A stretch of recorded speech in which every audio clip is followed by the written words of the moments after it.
Hello, everybody, and welcome to Alternatives Uncovered. I'm Rolanda Watts. Did you know there's a revolution going on in the world of medicine? Well, we're here to tell you all about it. People are taking control of their own health care and turning to alternative medicine in the process. Some alternatives seem steeped in the wisdom of ages. Others, well, seem a little strange. Here's a preview of some of the things we'll be exploring on Alternatives Uncovered. Well, at that point in time, I would have taken a chicken bone and went around and put it in my hair, whatever I had to do. I mean, we're just going to do what it took. Ron and Marty Montbleu were willing to do whatever it took to have a child, no matter how crazy it seemed.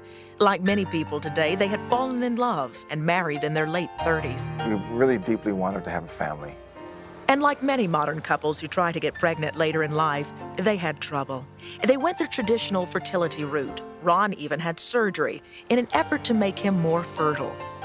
I did actually get pregnant many times, but it was carrying the baby was another issue.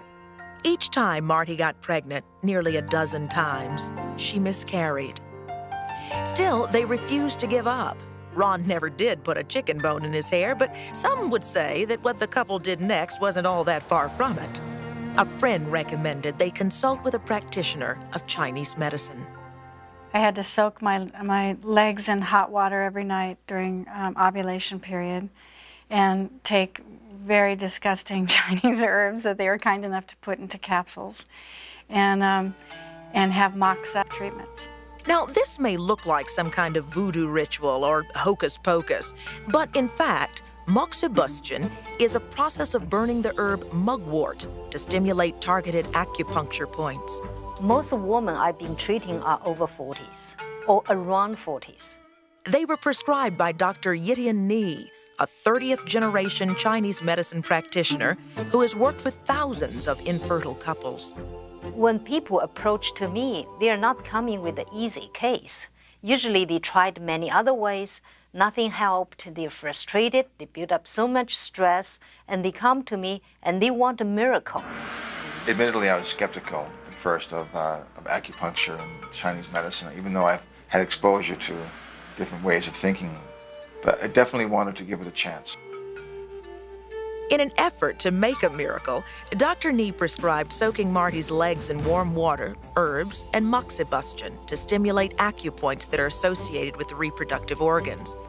These are methods used in traditional Chinese medicine that have been used for thousands of years. Ron and Marty are part of a major trend in which nearly half of all Americans are turning to alternative practices for a variety of reasons. For the Montbleus, it's about childbirth. For others, it's about cancer, heart disease, and common day-to-day annoying problems like colds and flu, back pain, allergies, and minor depression. People around the world are turning to everything from ancient methods to new high-tech treatments. According to a 1998 survey published in the Journal of the American Medical Association, the therapies people turn to most often are alternatives such as herbs, massage, vitamins, folk medicine, and homeopathy. And Americans are paying for a lot of that treatment themselves. They spend an estimated $21.2 billion on alternative health care, more than half paid out of their pockets. Today, herbs are mainstream. They're being produced by big-name companies like the makers of Centrum and one-a-day vitamins. Hi, can I help you? Yeah, I'm looking for some ginkgo biloba. Alrighty, we've got that right here. And they line the shelves of nearly every pharmacy. Brad Cinta is a Walgreens pharmacist. The major force behind it are the baby boomers. People are more health conscious these days. They're looking for alternative or natural products that they can use as for treatment, as opposed to having to go to the doctor for everything. Part of the reason that alternative treatments are becoming so popular may be that they work, at least some of the time. 10 months after Marty Montbleu began her regimen of herbs, the form of acupuncture known as moxibustion and leg soakings, and at the age of 41, she was pregnant. You know, you're pregnant so many times and you have a lot of fear because you've lost babies before. The question now, would she be able to carry the baby to term? And maybe an even bigger question, Are these alternative therapies safe? Dr. Harley Goldberg is a physician at Kaiser Permanente who's concerned we just don't know enough about them. Other cultures have many ways of healing, and it may be that those things turn out to have some efficacy and safety and usefulness. But the only way we will know that is after a thorough evaluation. I would be cautious about saying, I'm going to go out and do something for a condition when we don't know what that does, what the adverse effects are, and whether or not it's effective at all. Dr. Goldberg warns people that they must tell their physicians about the alternative treatments they're taking, whether it be acupuncture or herbs. This is especially important for people who are taking medications or may undergo anesthesia. But Goldberg says many patients don't tell because their doctors might think they're a little weird. Don't ask, don't tell is an outdated policy. It's critically important to talk about it, to discuss the pros, the cons, the risks, the benefits, and to make a decision together. Marty and Ron Montbleu say they don't need science to know whether Chinese medicine works. He's a perfect little boy. Their proof is right here. They became the parents of a full-term baby a few years ago. Paul Luke is their miracle child. I'm not going in the deep one. No way, Jose. However, there was a high price to pay. They spent about $50,000 on conventional medicine and another $17,000 on alternative treatments. But for Marty and Ron, it was all worth it. He's just full of it. He's a wonderful little boy. I make a lot of miracles, so people call me a doctor of making baby. We have a 4.5-year-old little boy, and it worked. Something worked. Something worked indeed. You know, what we call alternative is considered mainstream in much of the world. Many of these traditions have developed over thousands of years, but have not undergone the rigorous scientific examination that defines Western medicine. That, however, is beginning to change. The evidence shows that people who follow some sort of spiritual path in their life live longer and are healthier in the process than people who don't. You know, in designing our own personal health care programs, most of us focus on purely physical factors, such as whether or not we smoke, what our blood pressure may be, our diet, our cholesterol level, and so on. But we need to be better than that. We need to make a strong place for a spiritual component in our health care. We need to put spirituality near the top of the list. So in designing our own personal health care strategies, it would be very wise to do precisely that. Many of us are on a diet or thinking about dieting. I'm Italian and I'd like to eat a pound of pasta. Coming up next, we'll take a world tour and explore some alternatives that may help control your weight. Later in the show, just because it's an herb does not mean it's safe.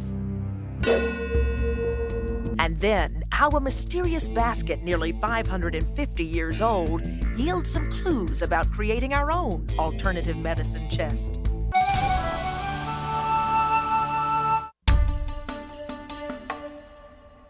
All right, folks, get ready. Hold on to your waistlines because it's time to take our world tour on weight control. You know, so many of us are struggling with love handles we don't love, much less like. We often blame our weight problems on lack of willpower. Well, scientists are now saying that willpower is a dieting myth. Instead, researchers point to the importance of brain chemicals, hormones, heredity, and habits. Alternative practitioners have a few thoughts on the subject also. So on each show, we're going to take a world tour to explore how other traditions handle some common problems. Alternatives Uncovered does not recommend these therapies. As always, if you have a question about them, consult your physician. All of us eat to live, but many of us live to eat. We're a nation of food-obsessed folks. We're chubby, 1/3 of us are considered obese. And we spend big bucks to lose weight. $35 billion a year, according to government reports. Don't despair, our tour includes tips on how 4 different traditions attack weight control. I'm Italian and I'd like to eat a pound of pasta. If I'm going to have pasta, I want the whole thing. Denise Cara says she's never met a pasta she didn't like. I don't want just 2 ounces. I don't know how they call that a serving. That it's like 3 bites. It's a joke. But it wasn't funny when Denise needed to lose 15 pounds. She went to nutritionist Ken Babel looking for help. I'm telling you, when you hear what I'm eating, you'll be surprised because I'm eating a lot more than I was eating before, but I'm eating different things, so it's working really well.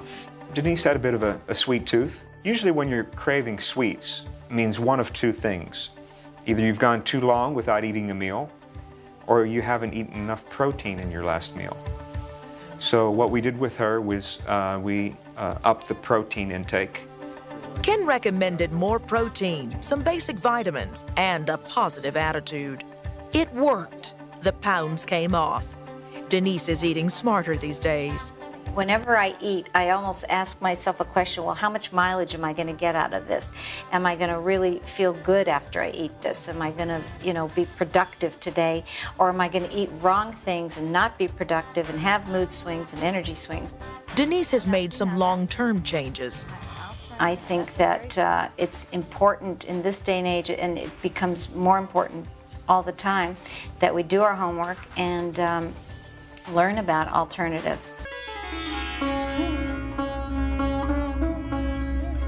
Ayurveda is an ancient Indian system of healing. Controlling your weight the Ayurvedic way is a complicated dance, including body type and temperament. Certainly the mind and the emotions are a really important aspect of healing, but it's not just talking about your problems. Neurologist David Simon practices Ayurvedic medicine. It's really very action-oriented. In fact, one of the things that I often say to my patients is, the bad news is now you actually have to do something. Something like yoga. A lot of times people who are having trouble maintaining their weight, they're always in their minds, they're never in their bodies. They don't like to look at their bodies, they don't like to feel their bodies, and yoga is a great way to get in touch with their body. Dr. Simon recommends that people exercise enough to sweat every day. He says building body strength often gives people enough emotional muscle to work on their weight. And then there's the Ayurvedic eating program.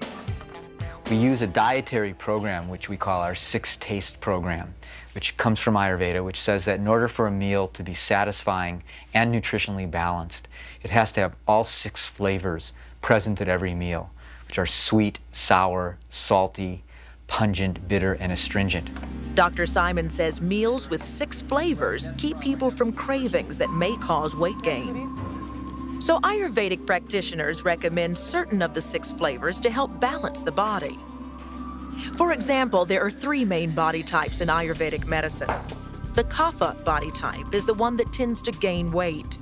If you're a Kapha, if you're an earth type and you're having trouble with your weight and you want to lose weight, then you're to reduce your intake of the sweet and sour and salty tastes because they carry more calories and more bulk and ultimately more earth in them, and increase your intake of the pungent, bitter, and astringent taste because they're lightening and heating to the system.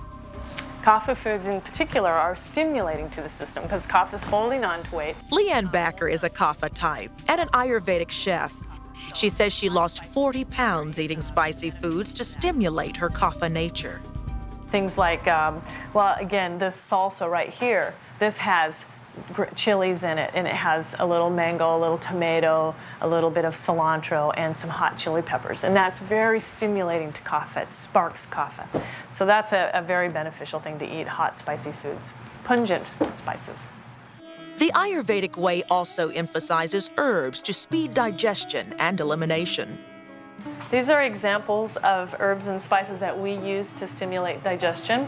And this is cumin and coriander. Those are both very powerful herbs in aiding in digestion in general. This is a ginger root, a whole ginger root. We use this to make ginger tea. We also use it to make a ginger elixir, which is made out of freshly squeezed ginger juice, lemon, water, honey, and pepper. And this is very stimulating to the digestive system in general. It helps us assimilate nutrients into our body. And then we focus a lot on trying to address the underlying emotional needs, usually some sense of insecurity, usually some sense of things are out of control, or a sense of loneliness, or a sense of just not having the love that they want, and focus a lot on how to get those needs met more directly rather than trying to fill that need up with food. Dr. Lauren Fader is an MD specializing in homeopathy. Dr. Fader will ask someone who wants to lose weight what they've been craving. If they had been craving things that are not so healthy or craving things in general, you find that a well-chosen remedy will diminish the craving. And homeopathic remedies are kind of like taking some of the hair of the dog that bit you. Homeopaths attack disease by diluting small amounts of animal, plant, or mineral substances that in massive doses produce symptoms similar to the disease being treated. For example, if there's a craving for strong substances like vinegars, pickles, salty things. Then Fader describes a salt-based remedy, such as sepia, to cure the craving and help patients lose weight. There are other remedies for craving sweets or eating brought on by anxiety. Fader says there are about 2,000 homeopathic remedies to choose from. I tried everything. And then Joanne Palmieri tried Chinese traditional medicine. Well, I pretty much lost weight every week, and I had weight. I started having much more energy, feeling much better, being in a better mood, feeling better about myself. Acupuncture is usually the primary therapy, and at first, as we use that to control the hunger pangs and the addictions for certain types of foods, like sweets or what have you. Ray Rubio is the doctor of Chinese medicine who worked with Joanne. And then the herbs actually speed up the metabolism and help with the metabolism of fats and other foods like that, so that the body can actually start devoting more of the caloric intake towards lean muscle mass and less towards fat storage. Rubio's patients get acupuncture 2 to 3 times a week for weight loss. I guess most of the needles went in my lower legs and my arms and hands. And there were herbs that I had to take sometimes between meals or before meals, depending on what they were, to help with digestion. Chinese medicine doctors often recommend a combination of 13 herbs to suppress appetite, break down fatty tissues, and speed up metabolism. Still, Chinese medicine practitioner and pharmacologist Dr. John Chen warns there is no getting around the basics when it comes to weight control. Now, this is one area where, unfortunately, there's no magic bullet. The bottom line is there are 2 ways to control weight. One is to eat less, and the other is to exercise more. Oh, I knew I'd have to start exercising and just taking care of myself better in general. But I think, like I said, the treatments made everything work, so I felt better physically, so it was easier for me to make the choices I needed to make. And Joanne did change. She lost 57 pounds in 7 months. So remember, most of us feel porky, pudgy, chunky, chubby sometime. But when you do decide it's time to lose some weight, just remember, there are alternatives. We just heard so many different ideas on how to handle weight control, and it's a big topic, especially when you consider this. The average American will diet 3 to 4 times this year. The problem is that no one diet works for everybody. So while our wallets are getting thinner, our waistlines just keep getting bigger.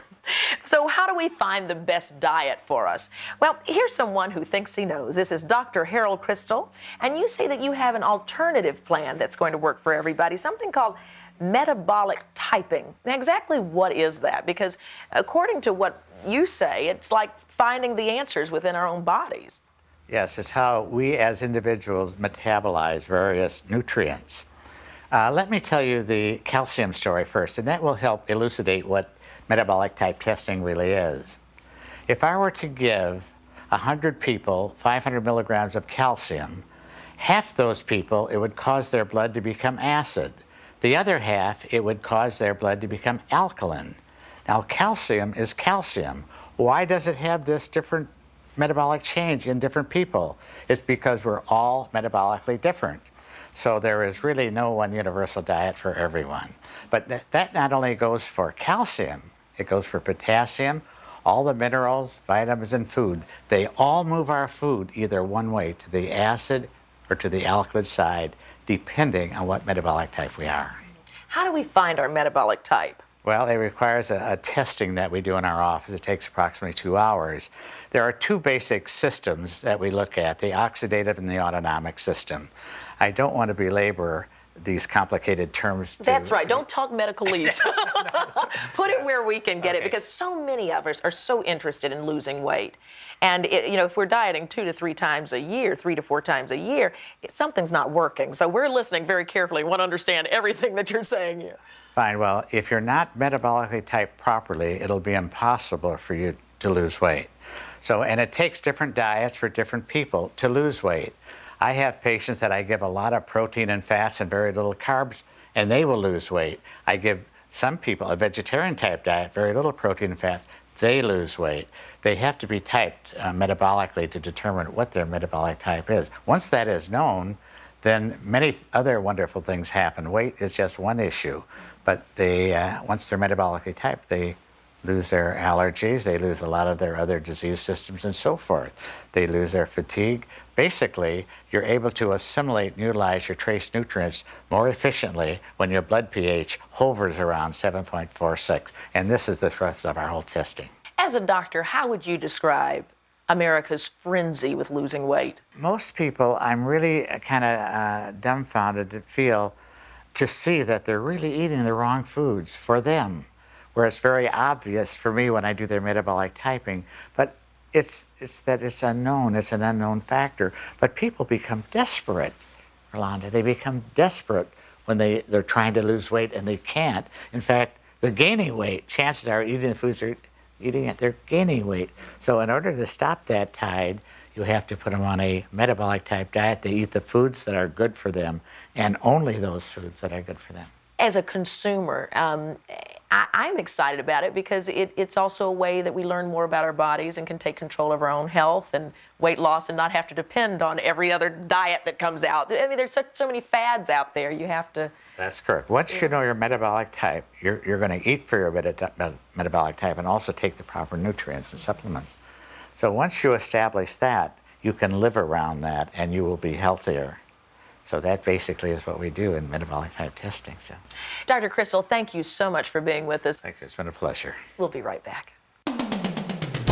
S-adenosylmethionine. Boy, the name doesn't exactly roll off your tongue. But SAM-E, as the supplement is known, has been snatched off store shelves ever since it was recently introduced to the U.S. as a remedy for depression and arthritis. Folks in Europe have known about SAM-E for 20 years, and dozens of studies have shown that the naturally occurring molecule is effective. So much so, in Europe, SAM-E is one of the most frequently prescribed antidepressants and arthritis medications. Some herbs are dangerous. What to look out for and how to protect yourself when Alternatives Uncovered continues.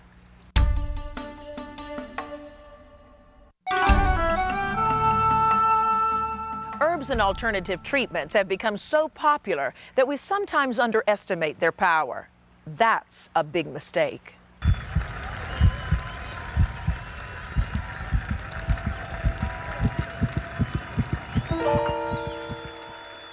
On a spring afternoon in 1998, 15-year-old Rosanna Porras was doing what she loved most, playing soccer and laughing with her friends.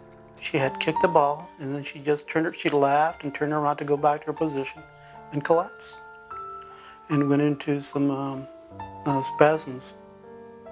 Rosanna's parents, Henry and Kate, rushed to the field as their daughter was being loaded into an ambulance.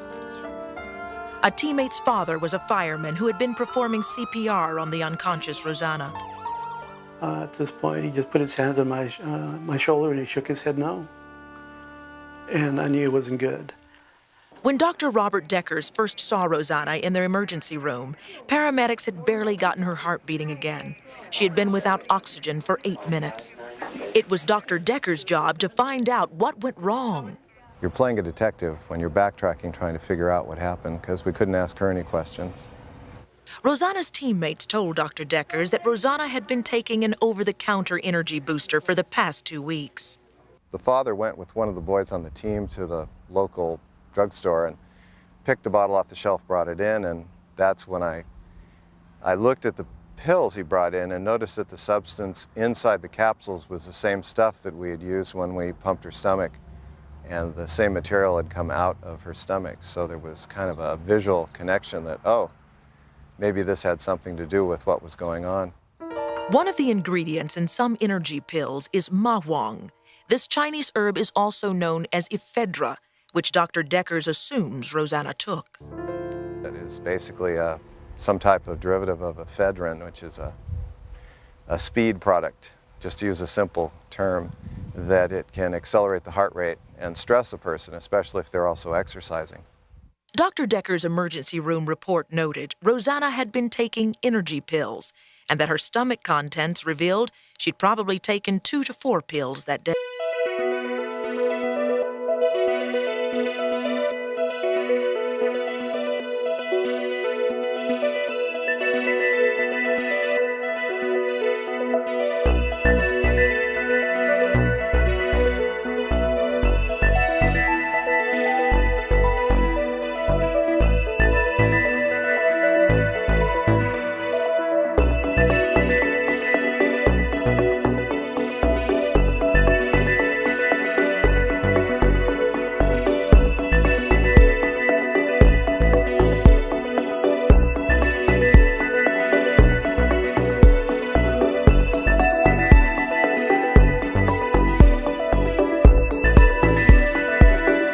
Parent, it is a child. Rosanna's autopsy reported she was the victim of a previously undetected heart condition called Bland-Garland-White syndrome. The autopsy went on to say, if a person who has a cardiac anomaly such as the Bland-Garland-White syndrome takes ephedrine-based products, it could exacerbate the pre-existing condition. This determination cannot be made with regards to the death of Rosanna Porras. Dr. Deckers has his own thoughts. If she had not been taking a speed or energy-enhancing drug, which is what it was, which has a track history of apparently causing deaths, I think, the outcome might have been different. If Rosanna wouldn't have ever taken that supplemental, herbal supplement that she took, I feel down in my heart that she would still be here with us. Rosanna was not alone in taking herbal supplements. Herbs are hot these days. Ginkgo biloba to improve memory, ginseng for energy, St. John's wort to treat depression, and echinacea for the common cold. I think the most common myth is that they're safe and that they're natural, and therefore I can take whatever I need, and if good, a little is good, a lot more is better. Dr. Ellen Hughes is with the Integrative Medicine Clinic at the University of California Medical Center in San Francisco. She says nature has a way of fooling us. Anything you take into your system that's going to have the capacity to be effective, it's also, in some patients, going to have the capacity to create side effects. They also have the potential for being toxic. In the case of ephedra, Dr. Hughes says, the side effects can be life-threatening, especially if you're taking more than 8 milligrams in 6 hours or 24 in a day. You cannot get to sleep, your blood pressure can go up. It's quite a stimulant, so that has actually been associated with a number of deaths from overdose. In fact, the Food and Drug Administration says 800 adverse effects from ephedra have been reported, and 44 deaths have been linked to the herb. The FDA is in the process of attempting to limit the amount of ephedra in dietary supplements. But ephedra is not the only herb that's potentially harmful, especially if combined with other medications. The American Society of Anesthesiologists warns that herbs can jeopardize lives during surgery. Anesthesiologists say herbs have caused severe changes in heart rate and blood pressure. They advise patients to stop taking herbal supplements 2 to 3 weeks before surgery. And there's more. Dr. Hughes says ginkgo biloba may increase memory, but it's also a blood thinner and can be dangerous with other blood thinners, such as aspirin. There have been 4 case reports in the literature of people who have bled spontaneously. Pharmacologists for the state of California are now investigating potential problems with ginkgo biloba. Kava is taken to reduce anxiety, but Dr. Hughes worries that combining it with alcohol or sedatives could cause sleepiness. If you're clearly driving down the freeway and your alertness is compromised by being sedated, I think that can be potentially quite serious. Dr. Hughes is still a fan of herbs, but she says it's important to understand their power. It's important for people to be as knowledgeable as they can be and not just assume that everything they get is going to be safe, wonderful, and then just let's take, and if good, a little is good, a lot more is better. Young people can be especially susceptible to that just take it mentality. And according to some of Rosanna's teammates, they just took ephedra. It may have helped kill their friend, but no one will ever know for sure. We have memories, a lot of memories of her. But we've lost the future with her.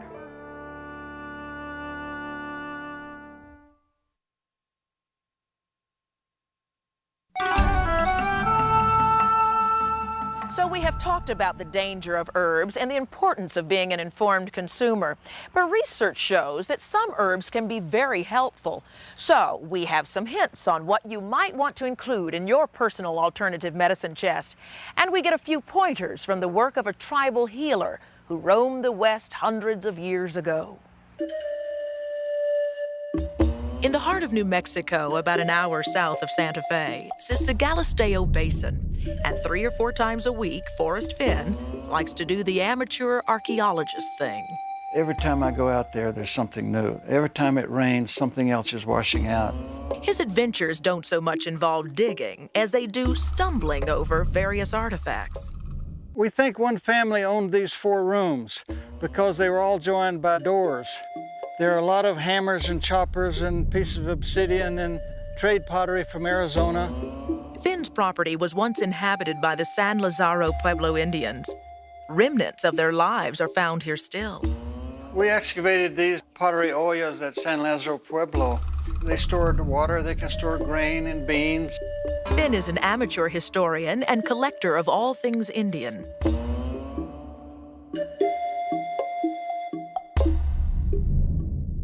Stone tools, ground stone, flake stone tools. By now, one would think he would be jaded, but every once in a while, the earth around the San Lazaro Pueblo yields something mysterious. In fact, a couple of years ago, in a very small rock shelter, no more than 18 inches high, Finn and a hiking buddy came across what looked like prehistoric baskets. We knew right off the bat that these were medicine baskets or medicine bundles, somebody's toolkit or medicine kit. They're long and skinny and like they're meant to be worn over your body. It's like a traveling doctor's kit. Molly Tall is a paleoethnobotanist at the Museum of New Mexico.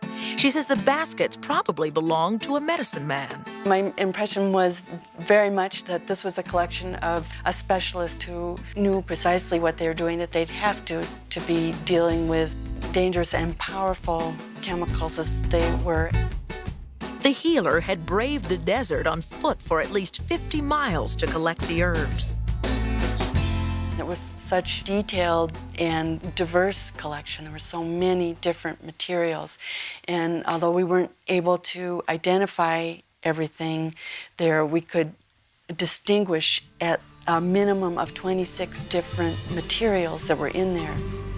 These little guys here, including this, which I really love, these 3 guys stuck on a stick, are osha root, which is very widely used in the Southwest now for all kinds of throat inflammations, and it's called a singer's root. Silvery scurf pea, oddly enough, was used wet, essentially it sounds like as a deodorant. It was used to purify feet and armpits. That's what they say. There's also some root that looks like it's datura or jimson weed, which is a very powerful hallucinogen used in visions and so forth. And because it varies tremendously in strength even from one plant to another, or from one part of the plant to another, it can be very dangerous. The herbs are in perfect condition because this is a very dry rock shelter. There's no moisture in there. The animals didn't bother anything. You know, there are a lot of pack rats and deer mice and little squirrels and things out there. Evidently they were not harmed at all. Scientists also carbon dated the bundles at 1460, making them nearly 600 years old. It seemed like a collection that was meant to deal with a really broad range of situations, from common ailments like colds and stomach upsets and aches and pains to things that may have been more of a spiritual nature. All of them are in use today. We're using everything we could identify in there. Frank Lisa of Herbs Etc. in Santa Fe, New Mexico, helped examine the herbs. The ones that we couldn't identify, we had some indications of what they might be, and they were ones we would use too. Lisa says we can learn a lot from that age-old traveling medicine kit. For instance, OSHA, which was found in the basket, is often used to alleviate respiratory ailments. Iris root, commonly known as blue flag, is still sometimes used for sores and bruises, and pine bark is used to suppress coughs. Lisa says the past can guide us in creating our own alternative medicine chests today. I would probably have echinacea or some echinacea blend as an immune system enhancer for cold and flu season. I would have kava kava as not a stress reducer, but enable you to relax more, especially if you have a very tense lifestyle. I would have something with nettles similar to our allertonic if you're prone to hay fever. Migraine headaches? Feverfew can help prevent them. It's an herb that presumably stabilizes the blood vessels. Catnip and chamomile, one of Grandma's remedies, is a favorite for upset stomachs. Ginkgo is being touted as a memory enhancer. Ginseng is supposed to give you energy. And St. John's wort has actually been proven to work as a natural antidepressant. Herbs have proven to be favorites in women's medicine. PMS can be treated with donquay or black cohosh. Those herbs, along with vitex berry, are often used in formulations marketed toward menopausal women who prefer a natural alternative to estrogen. Hormones are extremely powerful chemicals, and a lot of women don't want to take them. I know I try to stay away from anything that sounds like a hormone. There are a lot of things in nature that mimic hormones. Because they are so powerful, life's been using them from plants all the way through the evolutionary scale. But just because they are fruits of nature, that does not mean that herbs are safe. Beware of contraindications. Be sure to read the labels. Liquid extracts and tinctures are the most effective because of the way the herbs are processed. Powders and pill forms tend to be less potent. A lot of people may have trouble swallowing pills. In that case, a tincture is great. You can put it in tea or juice and drink it down.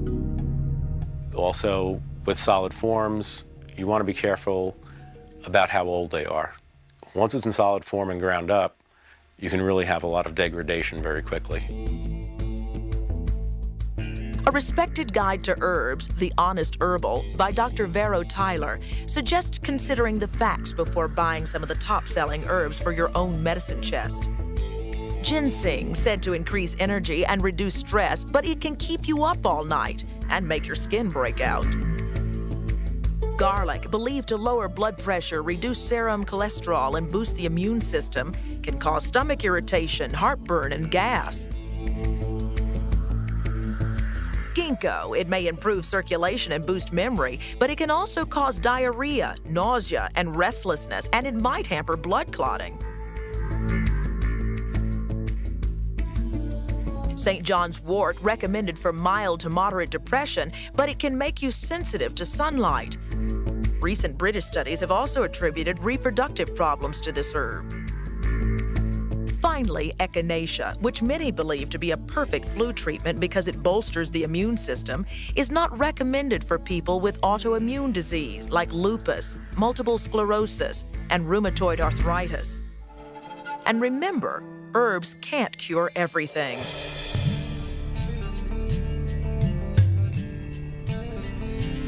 On days like this, Forrest Finn climbs Medicine Rock and ponders days gone by. Hundreds of years ago, a healer walked these very lands with a medicine basket, delivering herbs and hope. We're rediscovering the healing properties of the earth to treat our mind, our body, and our spirit naturally.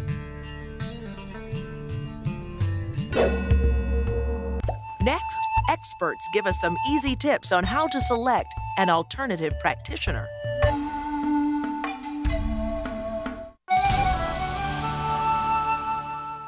So it's clear that alternative treatments can be helpful or they could be harmful. The key is having the right information. And with so much out there, how can we not be overwhelmed? Here to help us become better consumers are Michael and Mary Morton. They wrote a book entitled The 5 Steps to Selecting the Best Alternative Medicine. Help. What are those 5 steps? First, learn your options. Second, get good referrals. The third is to screen the candidates that you're considering getting treatment from. The fourth is to interview that candidate and get to know them personally and professionally. And the fifth is to form a partnership with that healthcare professional. I think the biggest concern, especially when someone is in a health situation, that they want to make sure that they're not dealing with a quack. I mean, how do you know that the person, your practitioner, is going to be qualified? Well, if you're starting and you don't know anything about alternative medicine and you don't have any practitioners that you know, it's best to start with one of the 5 licensed alternative practitioners. And that would be an MD who practices holistic medicine, or an acupuncturist, or a chiropractor, an osteopathic physician. And the other one is... Naturopathic physician. Naturopath. That's why you have each other there. And the last one is? Naturopathic physician. Yes, and because those are all regulated, they have to take tests, they have to comply with state regulations, and so at least you know they have basic training and that they're reliable. Does your family follow the natural remedies? Are you into alternative medicine as a family? Yes and no. Yes, when alternative medicine and complementary medicine and natural treatments are the best treatments for the condition that we or our children have. No, when they are not. It could be that Western medicine, a conventional doctor, might be the best treatment. So our loyalty as a family is to the best treatment for our family, not to a particular system of medicine or a particular treatment. Now, I noticed the mention of children. Do you pass on these, you work with alternative medicine with the children when it's appropriate? Absolutely. We prefer to use alternative treatments because we find that we don't have to worry about side effects of medicines, and we find them to be very effective. We've had a little bit of experience, so we know of some things to do. When we don't know, we go to alternative practitioners who help us guide us to that best treatment for our kids. But yes, we have had several occasions to do that. The treatments, Michael, how would you choose the most appropriate form of alternative medicine? Well, that's a pretty big question. I think the first thing you need to do is to find someone who has some understanding of what treatments are best. For example, different systems of medicine are good for different conditions. If you think of different systems of medicine, whether it's conventional Western medicine, Chinese treatments, Ayurvedic, naturopathic, as systems of medicine, if they had a report card, some of them would get A's in certain subjects, and some would get B's, some would get C's, and some would be barely passing. An example would be Western medicine, the treatment that most of us have been raised with in America and the United States is one of the best systems of medicine for getting a fast and accurate diagnosis, emergency room care, trauma, accident, injury. But for end-stage illness, terminal chronic conditions of aging, it's barely passing. There are other systems of medicine, alternative medicine like Ayurvedic and Chinese medicine that are much more suited for those types of conditions.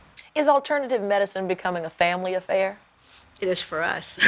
Very much so. There's a number of books that have been written that specifically are written towards families and treating children with alternative treatments.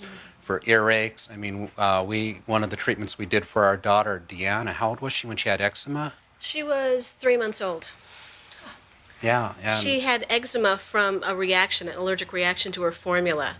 And she had eczema from the top of her head to the tip of her toe, front and to the back. And she was miserable, as you can imagine.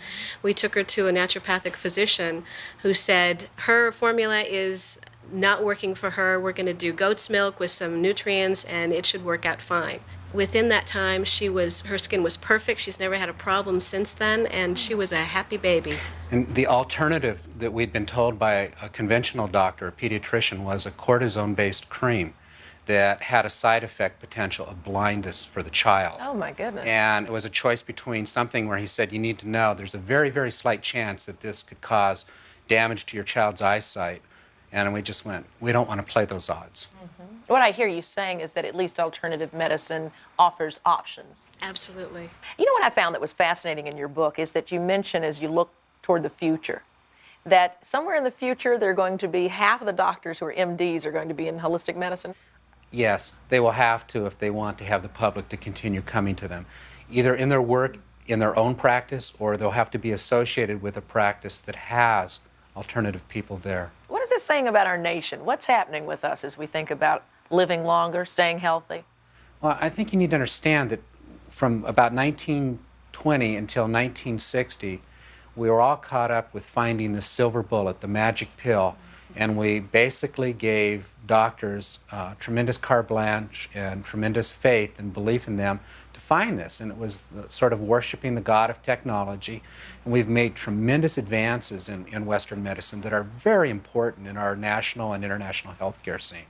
But what happened is starting in the 60s and the 70s, you start to see people getting horrible side effects from chemotherapy and radiation and medications, and people start to go, is the cure worth the suffering I have to go through? Is what it's doing to the quality of my life?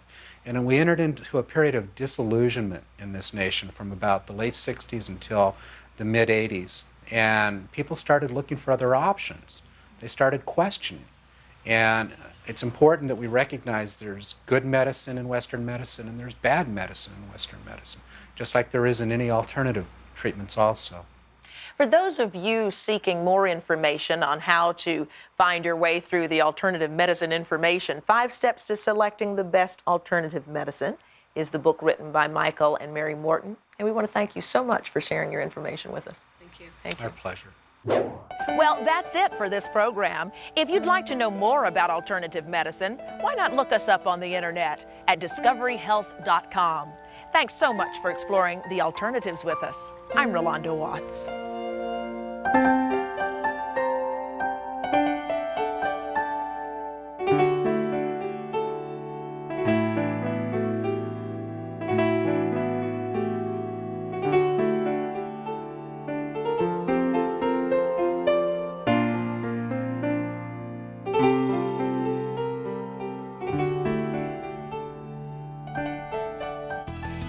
This has been a production of the Discovery Health Channel.